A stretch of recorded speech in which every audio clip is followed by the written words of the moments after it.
Anybody know what that's a picture of there? Anybody ever been there? What is for? This is one of the most famous lawns in the world. And it's about an 8-hour drive from here, near Asheville, North Carolina. It's the Biltmore Mansion. It's a museum today. It's a huge tourist attraction, mostly because of the lawn, but obviously there's a lot of history. The mansion is beautiful. There's a lot of dark history attached to slavery and all kinds of things.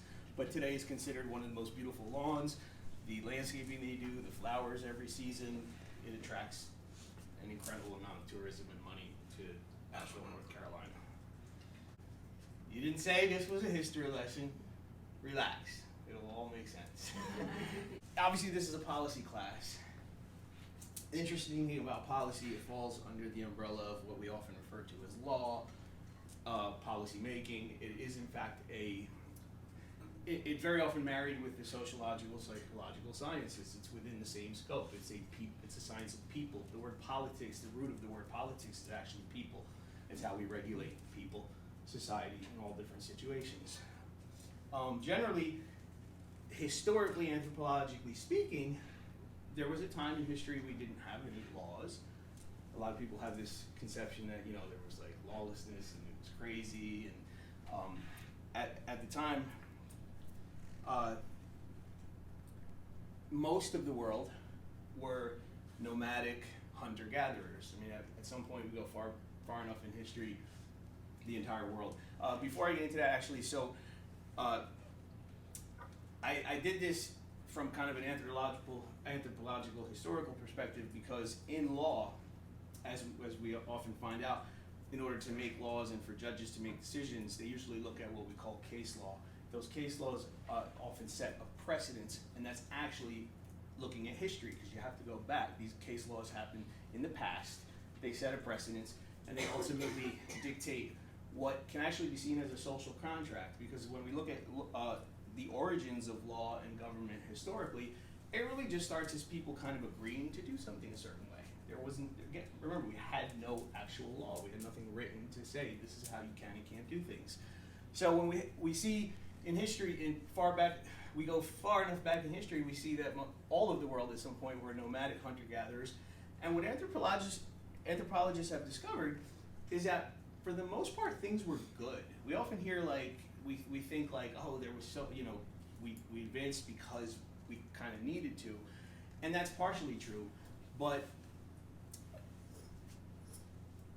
at the time, once we transitioned from the nomadic hunter-gatherer lifestyle, we start to see the rise of what's called pastoral and agrarian cultures. The pastoral means people who keep animals in pastures as a food source. Agrarian is now people who have spent so much time in nature, have gotten to know nature so well, we figured a couple of things out, that we can actually be friends with animals and keep them as pets and food, and we can breed them ourselves.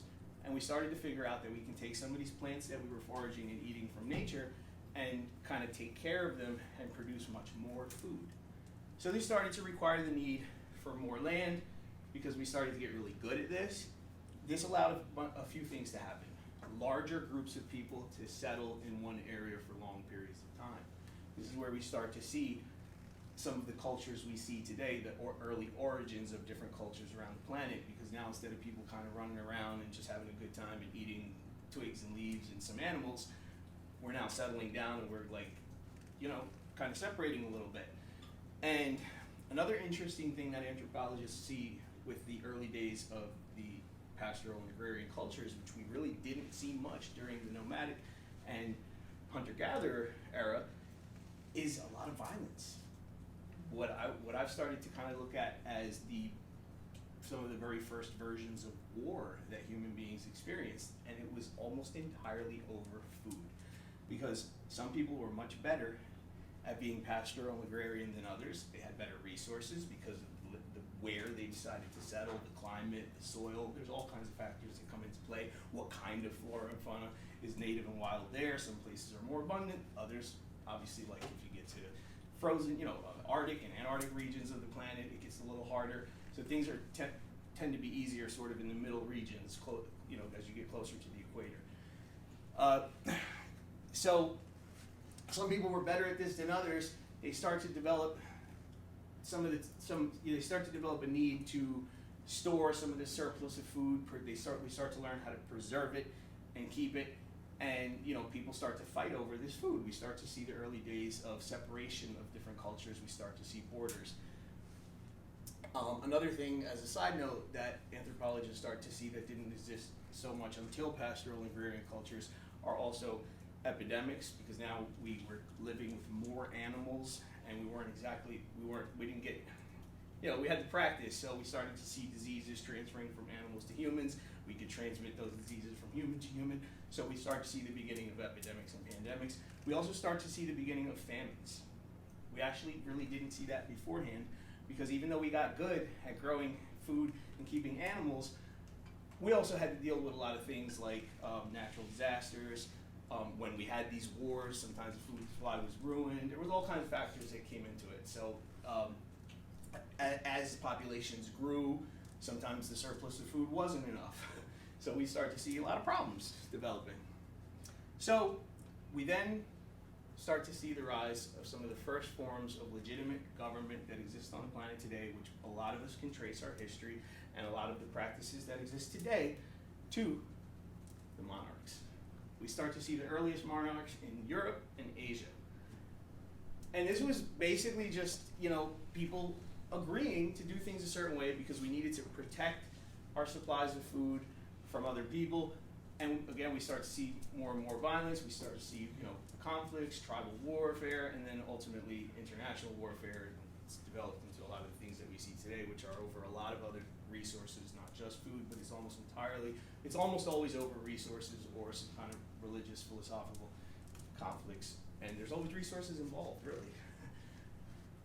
So during the monarch era, we start to see what eventually became lawns today, because what happened was, at some point, we're not really sure exactly who, what day, what happened, but someone got the bright idea and said, we're having a lot of problems. People are attacking our food supply.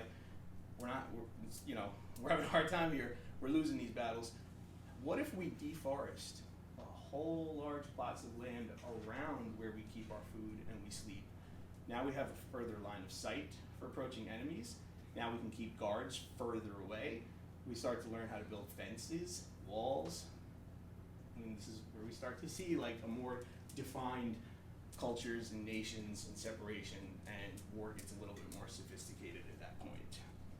So from the monarchs, before I get into that, in the English-speaking part of the world, during the monarch era, we see the word loaf appear in the English language. It actually doesn't mean a loaf of bread just yet. It refers to a man who is in charge of keeping the food, or a group of men. From the word loaf, as we develop into the feudal era, we see the word loaf turn into the word lord, and then we see the word lady appear in the English language. And what the word lord meant was the keeper of the food, and it didn't necessarily refer to one man. It could refer to a group of men. It could be one man. The lady meant the kneader of the dough. So typically the men guarded the food, the women made the food. Now we still see the words lord and lady in the world today. There are monarchs that are largely symbolic, but in the Western world and here in America, we call the people who own the properties where we keep and protect our food supply and sleep the landlord or the landlady. See, a lot of our practices today actually stem from the feudal era. And now, we've gotten better at it. We're a little bit more fair. We have a little bit more justice today. But we see a lot of the same practices, and it's really interesting to study how words develop, because it gives you a really good glimpse, especially when you're studying policy and law. You'll see, if you go into that field, and if you know anything about it, words are very important in a court of law. You will always refer to specific dictionaries. It's not the English dictionary necessarily, it's the legal dictionary. And they're very careful how to define words, because it defines how you perceive those things and those ideas, and how you go about regulating, legislating, how we interact in society. So in the feudal era, the root of the word feud is feud. It's actually an old Latin word. From that word we get fee and feed. They ultimately mean cattle. In Greek, fee actually meant stupid cattle. And we still see these words today. Fee is when you pay the government for permission to do something typically, or some other agency or organization. Feud, we don't probably use that so often, but there's a TV show, Family Feud, where families go head to head, so it means combat, conflict, battle, you know, some sort of conflict. It can mean war, it can mean fighting.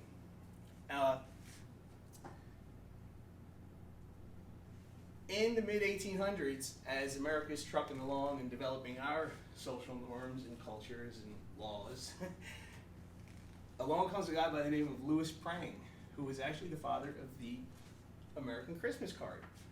And he was just really kind of a marketing mastermind. He was an artist, and he single-handedly looked at the fact that people who had lawns were only very wealthy people. And actually, I skipped something. The word lawn came up later out of the word lord as a euphemism. Somehow, people started to realize we didn't like the lords, right? Lords often got attacked, killed, beaten, and then now today people often fight their landlords in court. Most people, you know, we have this, right? We have this conception, we generally think of landlords, landladies in a negative light. It's not always true. So Louis Prang kind of got the idea that he wanted to you know, convince people that even you didn't have to be wealthy. He figured out that you know, lawns were a status symbol, and it was a way to kind of monetize different industries, to get people to buy things they necessarily didn't need, like lawn equipment. It wasn't as sophisticated back then as it is today, but this idea caught on, just like everything else in marketing. Just like bacon and eggs was just made up by Sigmund Freud's nephew, and he convinced everybody bacon and eggs was a great American breakfast. Louis Prang, before Edward Bernays came along, convinced America that having a lawn was really cool. It meant you had money. It was was a status symbol. And a couple of hundred years later, we're starting to see that the practice of lawns has created a lot of problems for us. We're starting to see that it's depleting our environment. We've seen a tremendous decline in pollinators, flora and fauna, and we've seen a tremendous increase in associated respiratory illnesses, neurodegenerative diseases connected to things like the use of pesticides and herbicides. Asthma can be linked to the practice of maintaining lawns. And Americans, I'm going to give you a little bit of information because you said we're underfunded in the homeless avenue, which is true. Americans collectively spend about $23 billion a year taking care of their lawns, and nothing comes out of that. You can't eat it, and you get cancer, you get upper respiratory illnesses. It actually can be linked to depression and anxiety because how you see the world affects how you feel. And so, looking at it from a policy perspective, I am not a fan of the government and doing things their way.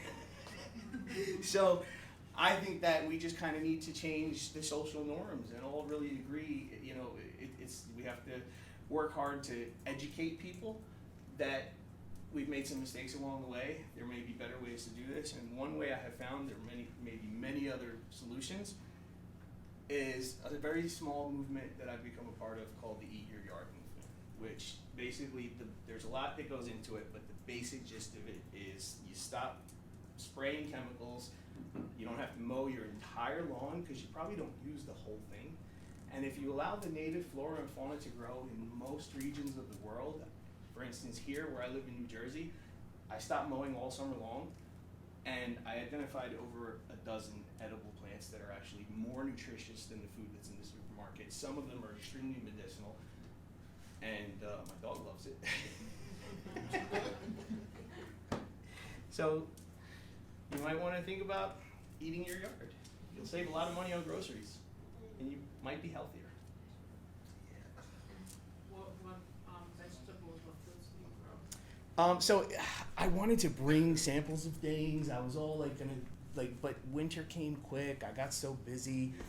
So in my yard I have mugwort, which is extremely nutritious and delicious. What's it taste like? I don't know if I like the name. It's a green leafy plant that you can eat in a salad. It's great. What does it taste like?